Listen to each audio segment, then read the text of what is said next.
Teve um episódio recente do MC Business, que é o programa que eu recebo as empresas de capital aberto da Bolsa.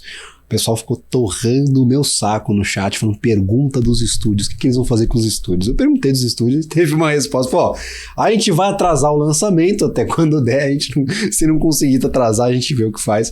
Então, eu não vou falar o nome da empresa, mas o pessoal com certeza vai lembrar aí que tava pentelhando o apresentador para perguntar do portfólio de estúdios da companhia, que realmente estava preocupando bastante aqui, principalmente em São Paulo. A gente teve uma inundação recentemente, aí taxa de juros explodindo, acho que todo mundo que ia comprar para fazer um investimento preferiu ir para a taxa de juros, ir para a renda fixa e não mexer com o mercado imobiliário, pelo menos nesse segmento específico. Sim. E aí, por exemplo, a gente bate papo, eu acho interessante a gente sempre falar como que as coisas dão dinheiro, como é que funciona essa avaliação. Quando a gente entra numa disputa judicial por um imóvel, acho que não é difícil calcular o quanto demandará aquela operação, aquela compra até ser finalizada. Como que vocês trabalham com esses riscos de talvez não saber até onde vai o problema, ou também não ter uma dimensão de como aquele proprietário está com o imóvel ou não? Tem acesso fácil a essas informações? Quem quiser acompanhar tem como ter esse acesso fácil? Ou já tem uma parceria com as instituições financeiras e vocês selecionam aqueles leilões ou aqueles processos judiciais que são mais fáceis de entender, não tem muitas camadas ali a serem desbravadas? Gabriel, de novo, dividindo aqui as linhas, né? A gente, obviamente, nessa esteira de imóveis estressados, as informações elas são sempre disponibilizadas, elas são públicas, mas é preciso fazer muita pesquisa para você, de fato, estabelecer qual o risco jurídico que você está entrando.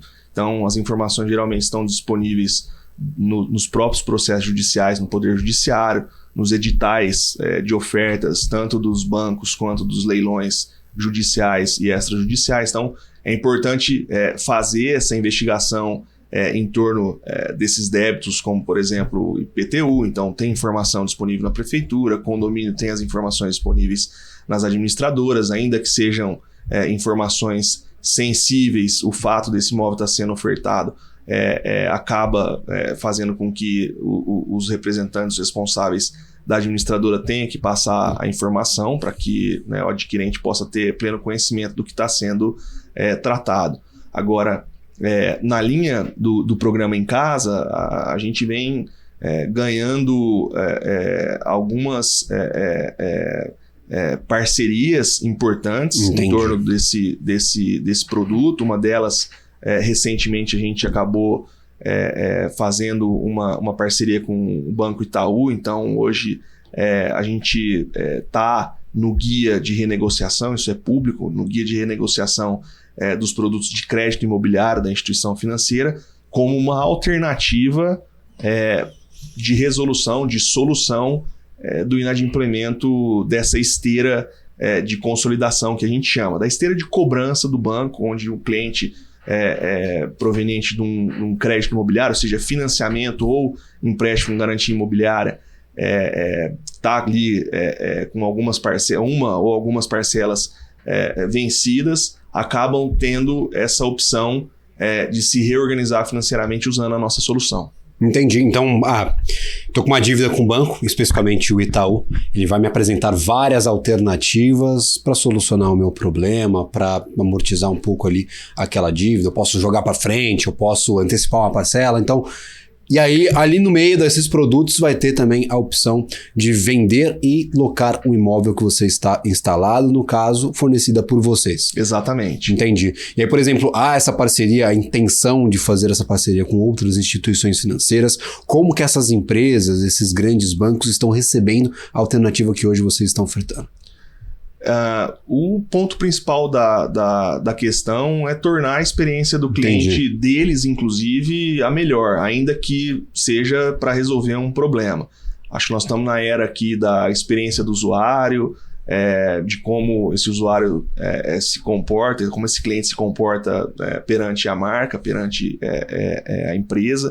Então, essa opção de solucionar um problema financeiro do cliente acaba também tendo um pouco dessa conotação Porque no final do dia a instituição financeira está dando também, além do pula parcela, do renegocie ou venda definitiva do imóvel, essa opção dele vender o imóvel e continuar sendo locatário até que ele tenha aí o tempo e o dinheiro necessário para se reorganizar financeiramente. Então, eu acho que vai de encontro com tudo isso, de estar melhorando a experiência dele e ao invés do banco, né, do cliente ter aquela sensação, poxa, eu não dei conta de pagar meu financiamento, o meu empréstimo e acabei tendo o meu imóvel tomado pelo banco, fica ao contrário. O banco, né, apesar de eu não ter tido a opção de continuar o meu contrato imobiliário, eles me deram uma alternativa para eu resolver o meu problema aqui. Então, acho que a solução ela vem de encontro aí com a necessidade do cliente, com o interesse do banco não prorrogar um problema, porque no final do dia isso pode acabar tendo custos adicionais àquele contrato de crédito, como história de advocacia, pagamento dos emolumentos de cartório para retomada desse imóvel, dívidas de IPTU, dívidas de condomínio, ou seja, a gente entra ali no arranjo para neutralizar essa relação entre devedor e credor, de uma forma que a gente também consiga prestar o nosso serviço, ter ali a nossa atuação, no caso, e, obviamente, fazer essa geração de valor, porque no final do dia, um produto sem ter essa relação ganha-ganha-ganha, onde o cliente, banco, instituição financeira, consiga resolver o problema, o devedor também consiga neutralizar o problema dele, a gente usar os nossos serviços para poder também resolver,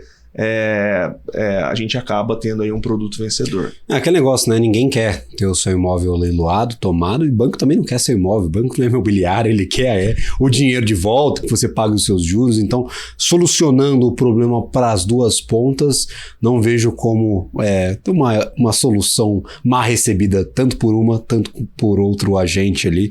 Parece que os bancos, eles querem cada vez mais adicionar ali ofertas à sua base de clientes. A gente vê cada dia mais aí os bancos desenvolvendo novas alternativas, novos produtos. Então, acho que quanto mais aí produtos disponíveis para o banco, melhor para a instituição financeira, né? Exato, Gabriel. E assim, não é só uma questão de ter um imóvel retomado.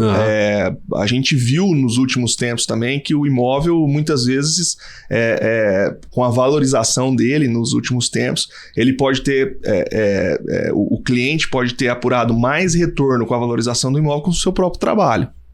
Então a gente viu aí imóveis sendo valorizados tanto por conta da alta da inflação, enfim, alguns mercados ganharam bastante valor, principalmente aqui na capital. Então esse cliente ele não quer só resolver esse problema desse imóvel ser retomado ou não, mas ele também não quer deixar com que esse patrimônio sofra uma depreciação que ele não vai pôr a mão. Então, na dinâmica desse imóvel ir para um leilão judicial ou extrajudicial, esse imóvel acaba levando um pênalti na sua avaliação, que acaba afetando quem é o proprietário. O pior cenário possível para leilão, exato, pelo menos para o proprietário, também para o banco, porque vai ter vários custos ali referentes à documentação, referentes ali ao leilão em si.